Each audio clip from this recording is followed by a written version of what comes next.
നമസ്കാരം, തേടൈ ന്യൂസിലേക്ക് സ്വാഗതം. മലയാളികൾ ഇന്നും കണ്ണീരോടെയും വേദനയോടെയും ഓർക്കുന്ന ചില സിനിമകളുണ്ട്.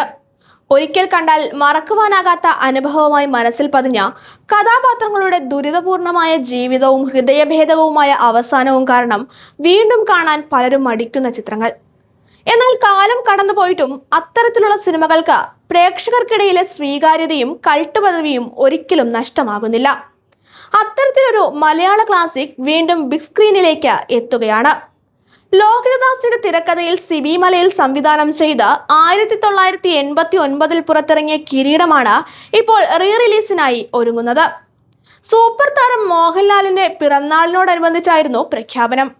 4K ദൃശ്യമികവിലും ഡോൾബി അറ്റ്മോസ് ശബ്ദ സംവിധാനത്തോടെയും ചിത്രം ജൂണിൽ തിയേറ്ററുകളിലെത്തും. മലയാള സിനിമാ ചരിത്രത്തിലെ ഏറ്റവും വൈകാരികത നിറഞ്ഞ കഥാപാത്രങ്ങളിലൊന്നായ സേതുമാധവനായി മോഹൻലാൽ എത്തുമ്പോൾ മകനെ ഒരു SA ആയി കാണണം എന്ന സ്വപ്നവുമായി ജീവിക്കുന്ന അച്യുതൻ നായരായി തിലകനും തകർപ്പൻ പ്രകടനമാണ് കാഴ്ചവെച്ചത്. ജീവിത സാഹചര്യങ്ങൾ ഒരു സാധാരണ യുവാവിനെ നാട്ടുകാർ ഭയക്കുന്ന ഗുണ്ടയാക്കി മാറ്റുന്ന കഥയാണ് ചിത്രം പറഞ്ഞത്. മോഹൻലാലിനും തിലകനുമിടയിലെ അച്ഛൻ മകൻ ബന്ധം തന്നെയാണ് ചിത്രത്തിന്റെ ആത്മാവെന്ന് എടുത്തു പറയേണ്ടി വരും.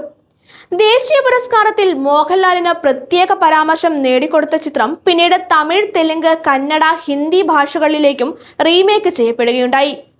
S. കുമാറിന്റെ ഛായാഗ്രഹണവും ജോൺസൺ മാഷിന്റെ ഗാനങ്ങളും ഇന്നും പ്രേക്ഷക മനസ്സിൽ നിറഞ്ഞു നിൽക്കുന്നുണ്ട്. 1993 പുറത്തിറങ്ങിയ ചെങ്കോലായിരുന്നു ചിത്രത്തിന്റെ രണ്ടാം ഭാഗം. അതുകൊണ്ട് തന്നെ സേതുമാധവന്റെ മൂന്നാം ബിഗ് സ്ക്രീൻ വരവിനായി ഇപ്പോൾ മലയാള സിനിമാ പ്രേമികൾ കാത്തിരിക്കുകയാണ്.